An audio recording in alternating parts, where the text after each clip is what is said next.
2024 Copa আমেরিকার সেমিফাইনালে কানাডাকে হারিয়ে ইতিমধ্যে ফাইনাল নিশ্চিত করেছে আর্জেন্টিনা। সেমিফাইনালে কানাডাকে 2-0 গোলে পরাজিত করে টানা দ্বিতীয়বারের মতো কোপার ফাইনালে উঠেছে লিওনেল মেসিরা। চলতি আসরের প্রথম দল হিসাবে ফাইনাল নিশ্চিত করা আর্জেন্টিনা করেছিল তাদের প্রতিপক্ষের অপেক্ষা, যা এবার চূড়ান্ত হয়েছে। কোপা আমেরিকার দ্বিতীয় সেমিফাইনালে মুখোমুখি হয়েছে উরুগুয়ে বনাম কলম্বিয়া, যেই ম্যাচে উরুগুয়েকে হারিয়ে দীর্ঘ 23 বছর পর কোপা আমেরিকার ফাইনালে উঠেছে কলম্বিয়া। কোপা আমেরিকার চলতি আসরে উড়ন্ত ছন্দে আছে কলম্বিয়া। আসরে গ্রুপ পর্বে শুধুমাত্র ব্রাজিলের সঙ্গে ড্র করেছে হামেস রদ্রিগেজের দল। বাকি সব ম্যাচে বড় জয় নিশ্চিত করে সেমিফাইনালে উঠে কলম্বিয়া। সেমিফাইনালেও নিজেদের অপ্রতিরোধ্যতা ধরে রেখে উরুগুয়েকে 1-0 গোলে পরাজিত করে ফাইনাল নিশ্চিত করেছে কলম্বিয়া। ম্যাচের 39তম মিনিটে হামেস রদ্রিগেজের অ্যাসিস্ট থেকে জেফারসন লেরমারের গোলে এগিয়ে যায় কলম্বিয়া। অন্যদিকে বল দখলে এগিয়ে থাকলেও আক্রমণ ভাগে ব্যর্থ হওয়ার কারণে জয় বঞ্চিত হয়েছে উরুগুয়ে।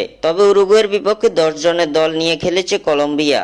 প্রথমার্ধের অতিরিক্ত মিনিটে লাল কার্ড দেখে মাঠ ছাড়েন কলম্বিয়ান ডিফেন্ডার ড্যানিয়েল মুনোজ। তবে 10 জনের দল নিয়েও রক্ষণাত্মক ফুটবল খেলে উরুগুয়েকে রুখে দেয় তারা, যার ফলে দীর্ঘ 23 বছর পর কোপা আমেরিকার ফাইনালে উঠেছে কলম্বিয়া, যেখানে তাদের প্রতিপক্ষ আর্জেন্টিনা।